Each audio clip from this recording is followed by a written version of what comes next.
Maplestory is a Korean-based MMO that have stood the test of time. While it isn't as amazing as something like World of Warcraft, it is still held up its own as an MMORPG. Now that Maplestory 2 is out, let's take a look at what it's got. Yes, it has completely different gameplay styles and mechanics as what you would expect from a sequel, but that is what will make it interesting. Let's take a look at the gameplay first. Maplestory 2's gameplay is vastly different.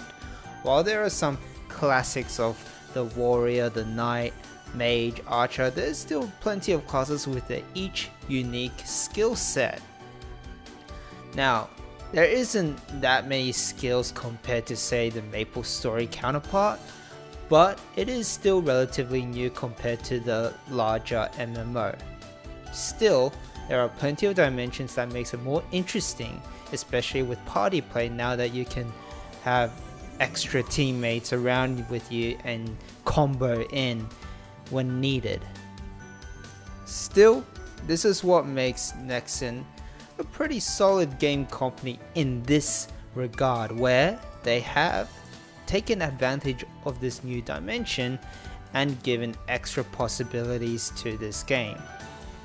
Along with the gameplay, there's some social aspects to it, whether you want to play some music, or you want to do some fishing, do some guild quests, or even build dungeons for your friends to play around. And this made Maplestory 2 more of a casual choice rather than a competitive choice.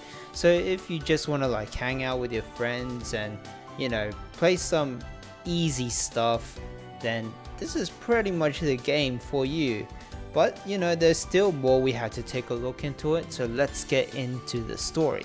Now, admittedly, most MMOs aren't exactly the greatest storytellers, and quite frankly, Maplestory 2 falls into that category. Now, it isn't to say that all these characters are bad or whatever, but the storyline doesn't leave a lot for you to invest in those characters, and to be quite frank, it got me to the point where I just skipped the whole thing because the story didn't really seem interesting or compelling.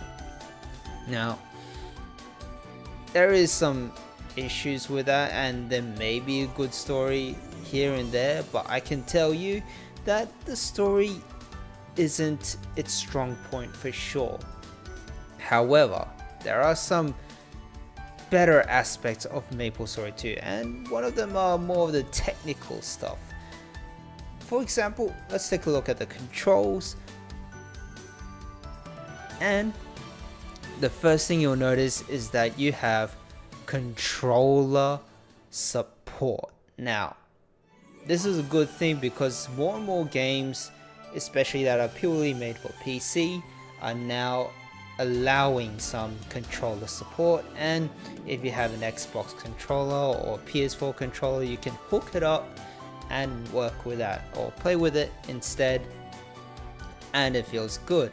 And to make it easier, because there's a lot of skills that you might need to use, there is a cool thing about it where you can use macros to use a certain skill rotation, or you want to use certain abilities at a certain interval.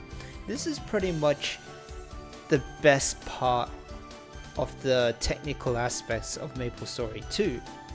So if you have a particular playstyle or you just want to go for maximum comfort, when you start playing Maplestory 2, I strongly suggest you take a look at how you want to move around in Maplestory 2 with your controls, whether it be keyboard or controller or even guitar. Go for it. This is pretty much an awesome part of the game. Overall, this game has some unexpectedness and not bad ones. I came into this game with a bit of a negative feel to it, right? Maplestory did leave some bad memories such as hackers and whatnot, or just bad progression in general. But I feel this game really did a lot of interesting things, and it really chalks up to what you want with Maplestory. Now, it isn't competitive by any means, and it isn't the type of game that'll make you so addicted that you'll just burn yourself out playing it.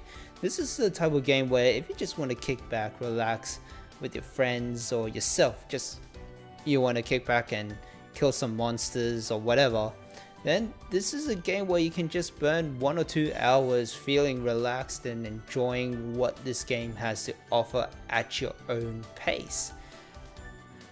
There are some things I didn't like about the game, and it's more to do with its microtransactions and all that. At least it's not loot boxes, that's what I'm saying. But if you want to really bring out the most of it, you do have to shell out a bit of extra money, and you know, that's really all you could do about it. But for what it's worth, with its gameplay, with its potential to play around with your friends, and its overall refinement where there's little to no bugs, this is a pretty solid game, and I'd give it a 4 out of 5 stars. But if you're looking for a competitive faction and that kind of stuff, well, I'm afraid this game is not exactly for you. Now, if you want to see more cool stuff, be sure to follow Gamers Classified for more awesome content, and I'll see you later.